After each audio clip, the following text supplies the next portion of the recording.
আরে আজকে আমি আমার বাবা ঘুরতে যাব।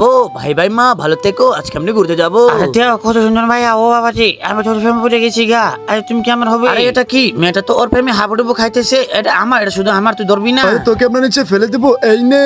আরে আমার বাবাকে নিচে ফেলাই দিছে কেন? ধরে তো বেশ সাহস। আরে তুইও যা নিচে। আরে বলে গরম রে, আমাকে তো একদম ডলফিন মাছে খেয়ে ফেললো। আরে আমার বাবাকে তো মাছে খেয়ে ফেললো, তাড়াতাড়ি আমার বাবাকে বাঁচাতে হবে। কিন্তু আমি কি করে, মাথায় কিছু ঢুকতেছে না। এই মাছ আমার বাবাকে ছেড়ে দে বলতেছি, না হলে তোর মুখ খুল, আমি তোর ভিতরে ঢুকে যাব, আমার বাবাকে ভিতর থেকে বেঁচে নিয়ে আসবো। আরে বাবা তুমি কোথায়? আমি চলে এসেছি তোমার কাছে। আরে চলে এসেছিস, কিন্তু আমরা বের হবো কিভাবে? দাঁড়াও, আমি বুদ্ধি পেয়েছি। আমরা এই মরিচ লাগিয়ে দিব, তাহলে ও জলের ব্যথার কারণে আমাদেরকে ফেলে দিবে পাহাড়ের সামনে। এই তো দেখো ওর ব্যথা শুরু হয়ে গেছে, এখন আমাদেরকে তাড়াতাড়ি নিচে নামিয়ে দিবে। বন্ধুরা, তারপরে যেটা হয়েছিল সেটা দেখার আগে তুমি যদি শয়তানকে ঘৃণা করো আর আল্লাহকে ভালোবাসো, তাহলে ভিডিওটি লাইক করে চ্যানেলটিকে সাবস্ক্রাইব করে দিও। আরে এটা তো কাম করতেছে না, তাহলে কি করবি? তাহলে আমি আজকে বোম লাগিয়ে দেবো। এই তো লাগিয়ে দিয়েছি, পালাও। এই তো বাবা দেখো আমরা উপরে উঠে গেছি, এখন তাড়াতাড়ি আমরা পাহাড়ে চলে গেলাম। কিন্তু আমি তো কার কোলে উঠে ফেলেছি। আই হাই বাবা, কি করলা তুমি?